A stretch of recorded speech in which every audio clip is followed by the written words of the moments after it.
A bunch of trades on a Tuesday night. It is the day before the draft. We are going to get into all of it. This is an exciting part of the NBA season. When the NBA season is over, we'll get into it all. My name is Shlomo Stark. My name is Levi Jacob. And this is the daily basketball recap in 15 minutes or less.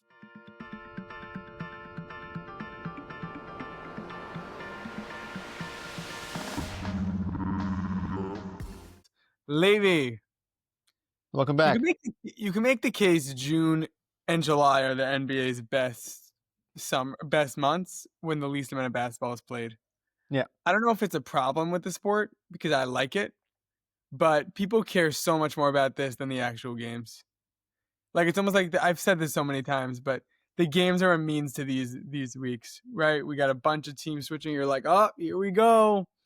Everything's switching. The NFL is getting there. They're slowly shifting to this model, but the games are, because there's so few games, the games are really exciting in the NFL. Yeah. Because of the NBA where it's so long and not every game really matters. And then the playoffs, anything could happen, as we've just I think seen. it's more predictable in the NBA, like how an offseason acquisition or a drafted player like can affect a team. Like in football, I feel like it's so much more like also a system-based thing where you're like, okay, like maybe this receiver will do X, Y, and Z. Oh, but they're not like a route runner kind of thing. Like, like Right. it's Yeah. I hear that. So tell me, Levi, as you said, it's easy to predict what an offseason acquisition would be like. What do the Pelicans look like with Jordan Poole? ooh, a 10th seed. No, listen, I think that they're just trying something new, trying something else. I think that's the best that they have. Also, I think it's a perfect opportunity to have CJ McCollum be in Washington. Wait, so let's read out the trade. Yeah. It's my fault. I jumped the gun. So the Washington Wizards trade Jordan Poole, Sadiq Bey, what a guy, and the 40th pick of this draft to the Pelicans for CJ McCollum, Kelly Olynyk, one of the most underrated players in the NBA, and a future second-round pick. Can I tell you? This is a random thought that I have, and they can clip it for years to come. I feel like Sadiq Bey is one of those wings that's going to be on some championship team someday that people are like, "Whoa, Sadiq Bey," and then he's going to like pass on to some other like Torian Prince. Like oh, this guy's actually kind of solid, and then like it's just going to be like, yeah, whatever. Cool, good call. I like it. Do you like Jordan Poole? I'm not a Jordan Poole guy. I obviously when he was with the Wizards, definitely not the Wizards. When he was with the Warriors, it was like fun. You're like, oh, is this like another Steph kind of guy? I just don't think he's a good player. Another Steph. I was thinking Yeah, I've always thought another J.R. Smith, maybe. I think that's a closer assessment. I think you're right. Yeah, another Steph would be. That's an honor. Maybe that like Sadiq Bey, I think, is closer to another Steph than Jordan Poole. Jordan Poole. CJ McCollum for sure is closer to another Steph than Jordan Poole. I like the Wizards team. We were talking about it yesterday. McCollum's a great vet. You got Bub Carrington, Alex Sarr. Am I being repetitive? I don't want to be repetitive. No. We talked about it yesterday that I said I think that the Wizards are actually a feisty team. Like they had like actually some success last year, and Max was like, and I was like, no, I think that they got a bunch of players because we talked about Chris Middleton re-upping on his contract. I think that they're fighters. Like they have like good two-way presence. Not good, whatever. Like like a young core. Like they're not going to be overachievers. But Bub Carrington is like also like I think that he has potential to be a pretty solid player in the future. So I think that they're a fun team to watch. Couldn't disagree with you more. Why? Because I don't enjoy watching them. They had 18 wins last year. Yeah. They were 15th in the East. And the only thing different is Jordan Poole with CJ McCollum. That's about and let's say whatever the 6th pick is, okay, because that's going to be an asset. I would be shocked if that's more than a 5-win swing. If the 6th pick and CJ McCollum for Jordan Poole gets you more than 5 wins. Yeah, I So wasn't saying that they're going to be 23 and 59. That would still be 14th in the East. Yeah. Not exciting to me at all. Not enjoyable to watch. There's probably 28 other teams I'd rather watch. So that's where I completely disagree with you. Sure, on an individual level, you're like, I kind of like Bub Carrington. I kind of like Alex Czar. This 6th pick is going to be interesting. I don't think this team has fight. I think they have some individual, like the Blazers are the right version of this. Like the Blazers last year they had 36 wins, but in my head, they're just an awful team who are like exciting. Like they have like fight in them. They were really good at defense towards the end of the year. Danny Avdia took a leap. Like, is Drew Holiday going to help them on defense in the trim? Like, whatever you just said is how I feel about the Blazers, who are like Okay. in theory a bad team that has some fight in them that I enjoy watching. I do not feel that at all about the Wizards. But I've learned in therapy you can't argue with a feeling. So if you feel that it's fun to enjoy the Wizards, I can't argue with your feelings. Let me put it this way. Then. I think that their future prospects, as well as the team right now, is in a better place than it was last year. Yes? Because they got the 6th pick, you're saying? No, I think also the moves they made, even getting Chris Middleton as opposed to Kyle Kuzma and not having Jordan Poole on your team anymore, I think is That was already last year. That alone. I'm saying I think that this team is better than it was last year. Yeah, I said 5 wins. I think it's about 5 wins better. I'm happy with that. That's fine. But that's not enjoyable to watch. I was arguing with the enjoyable to watch part and the fight in them. Listen. There's the rookies they had from last year between Sarr, who I think that one day he will be at least a solid player. I don't think an all-star ever. I think he'll be a solid player. As a big man who can shoot threes, it's like he can space the floor well. Bub Carrington has a killer mid-range game. Like he was even good last year at that. He's good at as a small, fun guard to watch. I like Bub Carrington. Keyshawn George is also he's aggressive. Like he might be like a good forward guard one day. So that's all. I'm not, I don't think that they're amazing. CJ McCollum also is good for a few 30-point games. Yeah, I feel like your response was exactly my response. They have some great individual players. Where I was disagreeing with you was about the fight and about fun to watch. On to the next trade. Yeah. Next, Max, we get some hoops in here. Next, do some vintage daily basketball recap. It was a 3-team trade involving the Celtics, Hawks, and Nets. Celtics lose Kristaps Porzingis and a 2nd-round pick. They send that to Atlanta. Terrence Mann and the 22nd overall pick in the draft goes to the Nets, and Georges Niang and a 2nd-round pick go to Boston.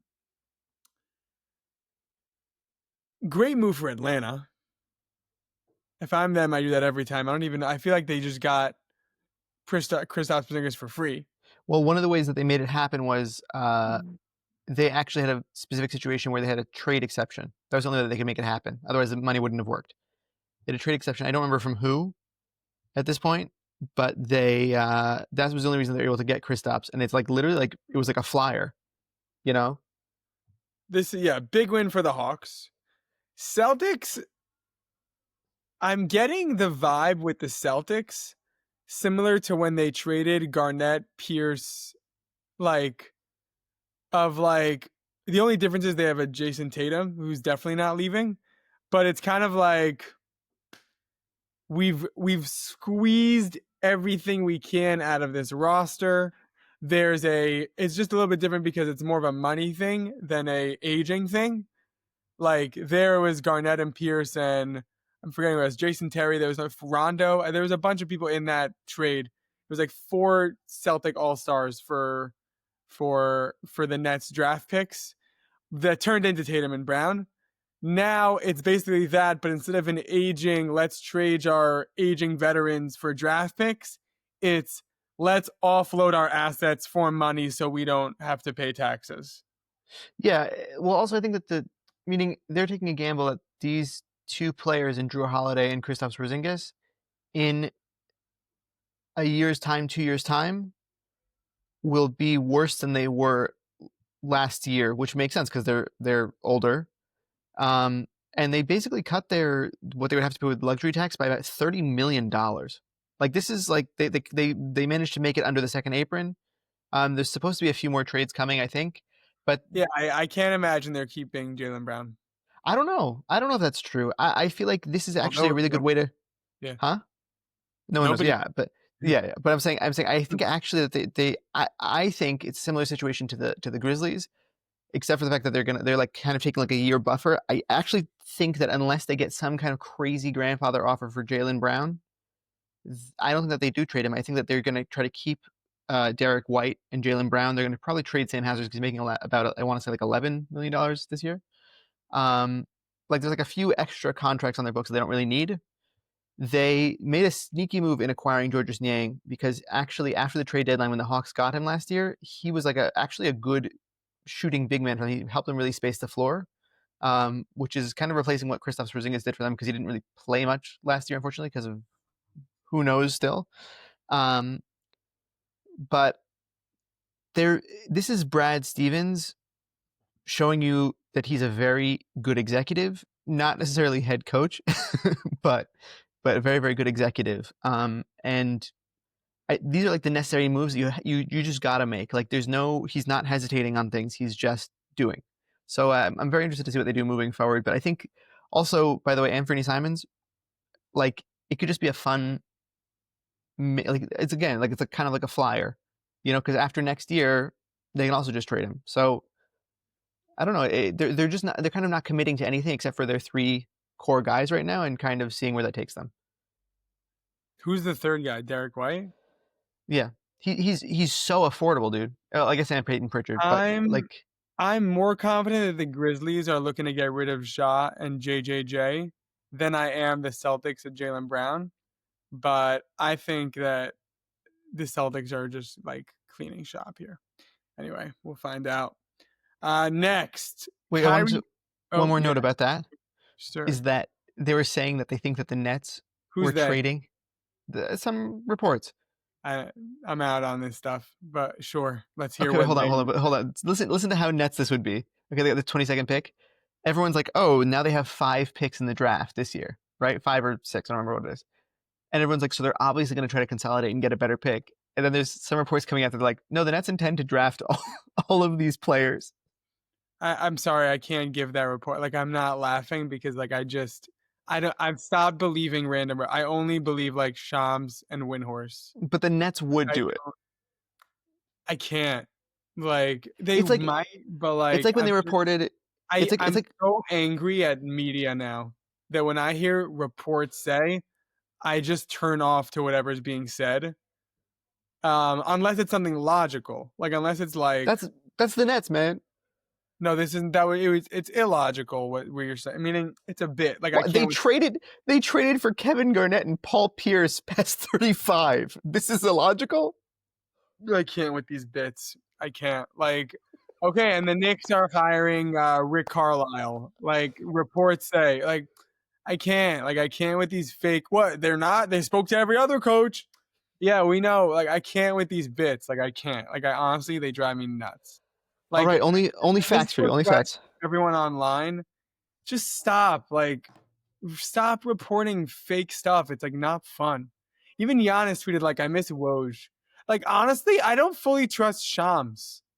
I Like agree. I don't. It's just like I can't. I don't know NBA news anymore. Like it's just so annoying. I find it so hard. I go on Twitter and I'm like, what? Ja was Because traded to the Lakers, and it's like no, like he wasn't. But it's like I have to like now like search like Woj Ja because traded. I see like the Photoshop, and now and like I was like, wait, is that? Oh wait, Bane actually is on the Magic. Like that's not a Photoshop. That's like I'm like, oh, but why is he already wearing the jersey? It's July, and like but that's because Woj Like I Woj can't.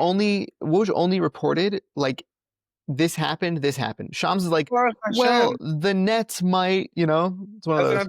I miss Woj. I just miss like simplicity. I miss when people were stopping being idiots on the internet. I miss like I miss the world where we weren't photoshopping everyone in everyone's jersey. It's like I've seen like this would be scary, and it's like Zion, KD, and Wemby and Spurs jerseys. And I'm like, what does this even mean? Like Dude, 100%. talking about like stop. Like what? Where did this come from? There was one that I saw So yesterday about annoying. the Heat that it was like I saw a tweet that was like literally like three Heat players, okay? Not any of their main players. It was like Andrew Wiggins, okay, and like two other random players, and they were like, "What if we do this trade for like, man, I'm Here's the gonna." thing. If you told me, Shlomo, how funny would it be if the Nets drafted all these picks? I'd be like, Levy, that would be Yeah, yeah, so yeah. funny. But then when you tell me it was There's reports. reported that they might do it, I'm like, I'm going off the internet. I can't. Like, I can't. Like, I'm sick of I'm it. out. Like, I'm sick of it. Okay, wait, All hold on. right. Wait. So let's wait. So to finish off this part of the trade, how What many part of the trade? We're not trading. Kristaps of the Hawks? Oh, yeah. How many wins do you think this Hawks team gets next year? What seed do you think they're getting? If Um, all goes well in regards to this and this team. is Jalen Johnson back to Yeah. start? Yeah.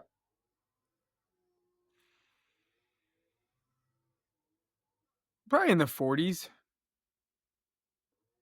Probably maybe 50 wins. It's like the best case for them. I feel like the floor for them, if all goes well, is like 45. I would leave it there. Like I That's what I agree said. with you. Yeah, I agree with you. Yeah. I'd say they probably get to 50 if everyone's healthy. I just don't see Kristaps playing 82 games. I don't even think that he needs to play 82 games. I just feel like if Jalen Johnson can stay on the court with how they play, I think it could be like I think that they could really. He's Yeah. great. No, like they're a good team. They're probably a 4 or 5 seed next year. Yeah, I agree. Okay, Kyrie Irving to decline his player option and is likely to sign a 3-year, $119 million deal. So that puts him at around 39 a year, and he's Good 30, math. 35 with an Achilles tear for the next 3 years. Interesting from the Mavericks side. That's my take on it. The Mavericks traded Luka Doncic. So this seems like a great move by them if you just compare that. So I'm not even joking a little bit. I don't know what like if I told you two things happened, they traded Luka Don. Do you know Desmond Bain got like quadruple what Luka Doncic got? Like Into a trade value, you're saying? yeah, like what is going on here? Like even Kristaps, like it's No, just no. Okay, that's a stretch. Come on, that's a stretch. can get a swap. I Like there's I just think like once we're like I can't rip Nico on signing Kyrie to 3 years before ripping him on Luca again. Like it's so much worse. And also, what's annoying is it kind of worked out for him with Cooper Flag.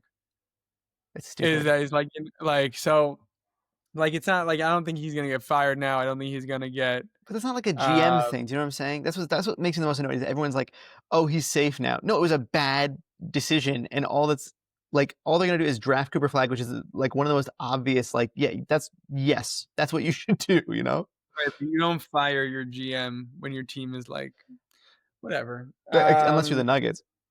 Anyway, is signing Kyrie Irving the smartest move? Probably not. Is it way smarter than other things he's done this season? 100%. When does Kyrie get back from injury? It's gonna take a while. I think. Like he's not starting this season, right? No, I don't think so. I think he's. I don't know if they gave an official report, but he tore his Achilles closer to the end of the season, so I would imagine at least middle of the season. A lot of Unless, Achilles tears recently. especially what we were talking about for the Pacers, that like they had 3 players on their team tear their Achilles. That's crazy. Yeah, brutal. It's like when we had the Torno Bleaks era in Orlando this year. A lot of similar injuries. Um, Kyrie Irving is awesome. I will just say that. Like, he's really good at basketball. Like, whatever you want to say, he's very similar to Kevin Durant in the way of like when the dude is on, he's on. Yeah. Yeah, it's He's true. one of the best, probably the best handles I've ever seen. Yeah. One of the best finishers ever for like a guy his size. In like 50% of his games, yeah. Um, like He's I'm one of just the a really big fan of him. He also kind of feels like he found his place with the Mavericks. Like he's not like being a baby like he was in Brooklyn and or Boston or the end of Cleveland, but it'll just be interesting to see like what is a healthy Kyrie, healthy Anthony Davis, healthy Cooper Flag, and the the big guys they have, the Gafford, the Lively, like what does that look like? Because like I don't know, like let's say the Thunder would have a hard time with that I if think like everybody if would. they championship. No, I'm saying the Thunder because they won, so they're the best team. Like, yeah, I'm sure the Hornets would struggle too, but like we're not meaning I'm not worried. I'm so worried about them. I think Gafford. We talked about it a little bit yesterday because of his extension. He's eligible to be traded now, still. Like even after signing. Well, I guess he didn't sign an extension yet. When he's eligible to sign the extension, that's going to be the amount was like about 2018 a year, and he's still eligible to be traded with the amount of big guys that they have. He's likely to be traded because a lot of teams are looking for centers, so they might get more guard help, which I think would be good for them. Yeah, could be nice But they're a good because team. they lost. Matisse Thybulle picked up his $11 million player option in Portland. I still think there's a hope for him. That's my hot take, but on the right I team. hope for his what? He's one of the best defenders in the league. He just never gets playing time on any team. Well, what's the hope? When you say there's hope for him, you mean there's That he hope get, for him to be a rotation guy? yeah, yeah, Hope yeah. for him to be a starter? Hope for him to be an all-star? No, What's your what do you mean when you you say know hope? what I mean. Like No, that's why I was asking. he has the capability to prove himself as a rotational piece on a good team. Just proves he's still So gonna his play. ceiling is Danny Avdia No, right lower, now. lower. No, right now is lower. Yeah, That's called believing in a guy. Less yeah. than Denny Avdia He right he now. could he could be like a Dorian Finney-Smith, like a good rotation player. He's not gonna make all these crazy I, plays for you. so funny. I don't think it's so funny. Like I would never say believing in someone and they're like believe in them. You could be Dorian Finney-Smith. You Why? could because Dorian Finney-Smith stinks. No, he doesn't stink. That's not Uh, true. is He's he a a best player on any team in the NBA? no, but why does that mean that he has to stink? Like there's so many players that you No, could point to he's throughout not a history. top 5 player on any team. That means you're at least a top. I don't think he's in the ringer top 100. Like you're not good. You would have a hard time convincing me that for most of his career, Robert Horry would have been the best player on any given team. No, but he was never the 5th best player on any of his teams either. Robert Horry was the 3rd best player on most of the teams he was on. I have to think. We'll come back to this. I have to think about it. Okay. Spoiler alert, guys. I don't think we're gonna come back to this because it's not that big of a deal. But like I would be shocked if like in 3 days you're like, I thought more about Matisse Thybulle and I do that sometimes. no, but I'm saying if it's Thybulle. It's not like I've thought more about like the Lakers. I thought more about Matisse Thybulle and I believe he could do more. No, I don't think it's Like yeah. no, I believe he could do less. All right. That was the daily basketball recap in However much time. definitely not 60 minutes or less, but it took us a while. I want to thank you, Levi, for co-hosting, for producing the audio, for filling in for me yesterday with Max. Took the day off. Thought it would be a little longer, but but just got a day in the end. Well, we needed Uh, you for this big Kristaps trade. That's what it was. Yeah, 100%. They pulled me out of retirement. So that was big of you. I appreciate that.